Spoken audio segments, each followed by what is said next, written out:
Thursday, April 25th, 7 a.m. Mountain Time, 2019.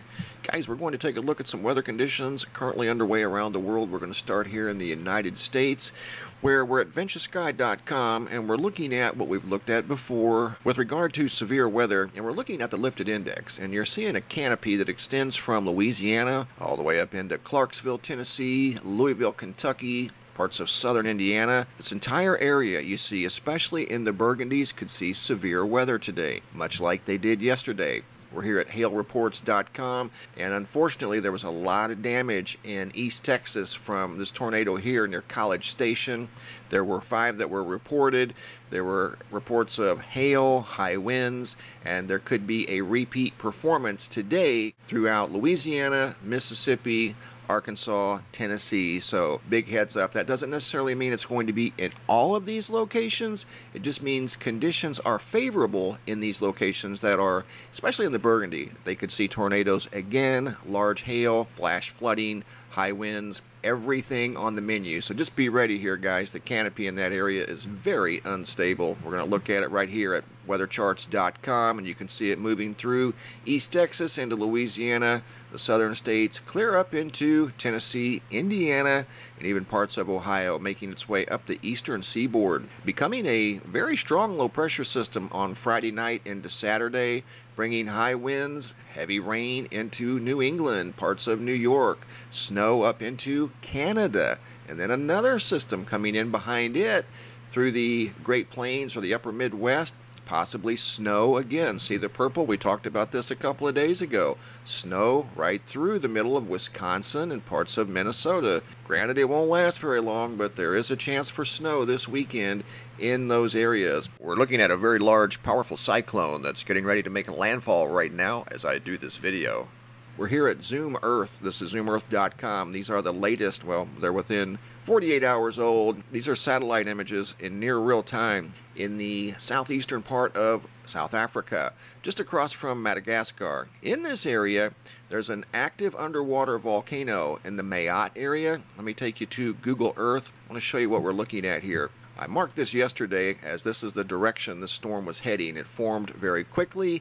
It was not there 3 days ago. This storm was not there. It formed over this, what I'm calling a hot spot. There's an active underwater volcano in the Mayotte Island archipelago right in here. The cyclone is going to stall and go back over Mayotte, more than likely.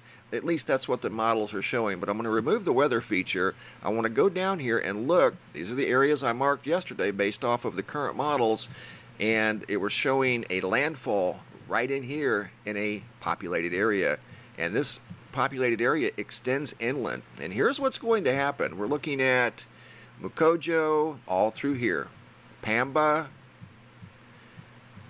This is part of Cabo Delgado, Nampula. All of this area here could see extreme flooding. And what I mean by extreme is this. This storm is going to, or at least it's predicted to, stall once it makes landfall. Get down in here. Here's another area right on the coast. All of these homes are going to be loaded with water. We're talking anywhere from 2 to 4 feet of water potentially. And again, this extends inland for probably 30 miles. And then the storm's going to back up, go in reverse, and go back over the islands where it came from. And this is where it generated. It actually started out in here. And here's Mayotte, where there's an underwater active volcano that what I'm thinking is creating a water anomaly here. The water's probably very warm in that area, and it's creating these spawn-up cyclones. Cyclones rotate clockwise. Hurricanes in the northern hemisphere rotate counterclockwise. This is considered a cyclone because this is at the 12 degrees south latitude, which is just below the equator.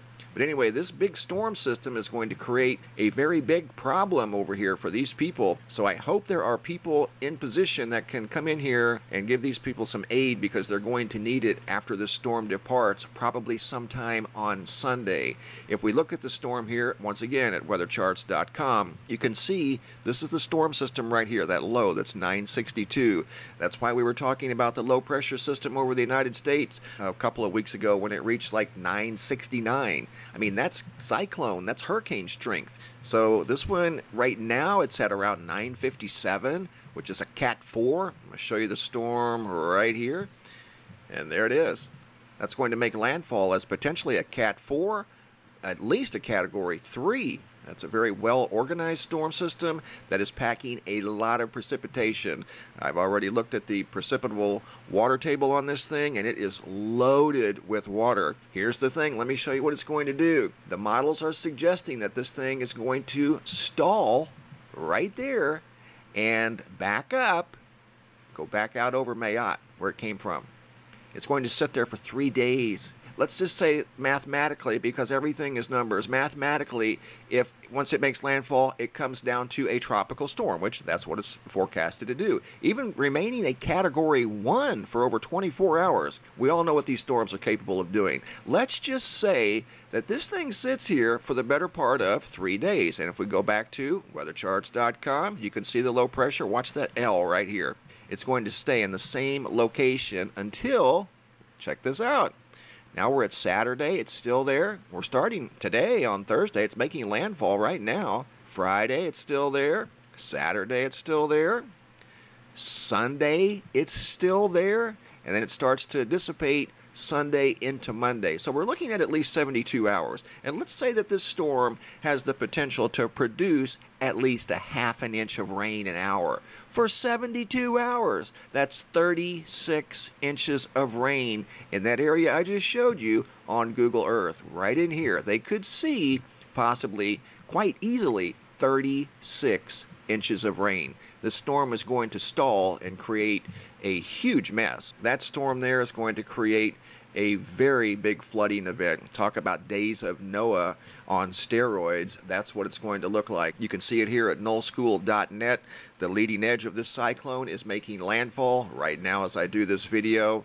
The surface wind speeds are at 75 to 85 miles per hour with gusts of over 100 miles per hour. Over here at popularmechanics.com, there's an article dated March 20th, 2019 that talks about this underwater active volcano in the island of Mayotte, which is just offshore between Southeast Africa and northern Madagascar, right in here. So I think what's going on is the water is much warmer here. This is the second, quite possibly the third cyclone that has started right here in this area, made landfall. I know it's the second for sure. We just saw one about a month ago that made landfall, stopped, and went in reverse. And this one, coincidentally, is going to do pretty much the same exact thing. They're seeing floods right now, or actually within the last 48 hours in Durban, South Africa.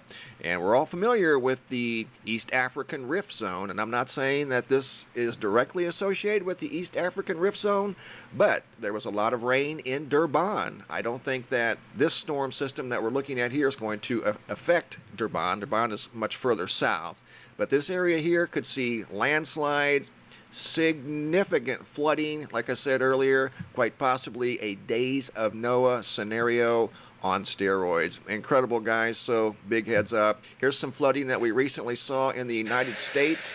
This was sent in by Wendy from northeast Georgia. It's been a lot of water on the move lately, guys. It's springtime in the northern hemisphere, and that's not uncommon, but we are seeing a lot of water moving in many different locations around the northern hemisphere and the southern hemisphere with this cyclone that's about to make landfall. These are some great pictures and video footage that were sent in by Wendy from northeast Georgia. Wendy has a very good eye for different things in the sky, different things on the ground. I appreciate all the videos and pictures that everybody sends in. I can't quite get to all of the emails that are sent in, guys. I do try. So if you don't see your picture or video in one of my videos or at the Sky Phenomena Photo Gallery, just know I'm working on it because we do receive a lot of different pictures and videos. Here's one that was sent in yesterday from Trinidad, Wisconsin. And these things here, I don't remember seeing them as a kid. This is so kind of weird. It's just a very unique phenomenon that I received two. This young lady here took a video of it from her phone, and by the way, this is unedited. And look how intense that halo is from Trinidad, Wisconsin. Not only did I receive a video and some pictures from this young lady, and when you see a video like this that says, I'm going to go back to it where it says reports at MrMBB333.com, that's simply because I don't know who to give credit to. I did not get a name associated with this. The young lady just sent in the video clip with her phone. She was quite mesmerized at what she was seeing in the sky. And so was another gentleman who sent in the same halo picture from Trinidad, Wisconsin, but from a slightly different location.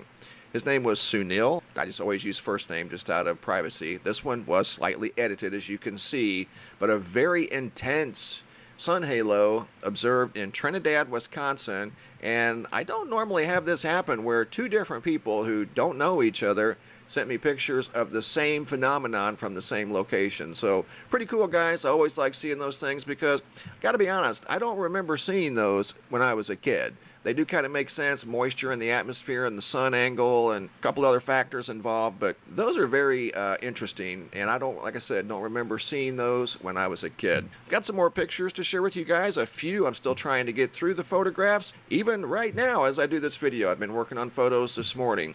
Here's a very unique cloud structure sent in by Chris from Martinsburg, West Virginia.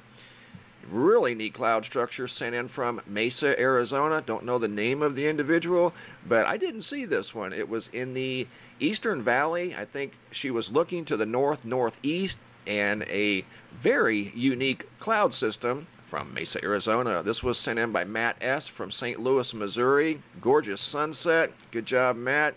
Texas clouds sent in by Krikula, hope I pronounced that right. And these are clouds more than likely associated with some of those storm systems that we saw that unfortunately created tornadoes throughout Texas yesterday. Ron B. and Kai sent this rainbow-looking cloud in from, it's from Florida. And it was part of another halo system, but this one here was way below the halo, and it was kind of by itself.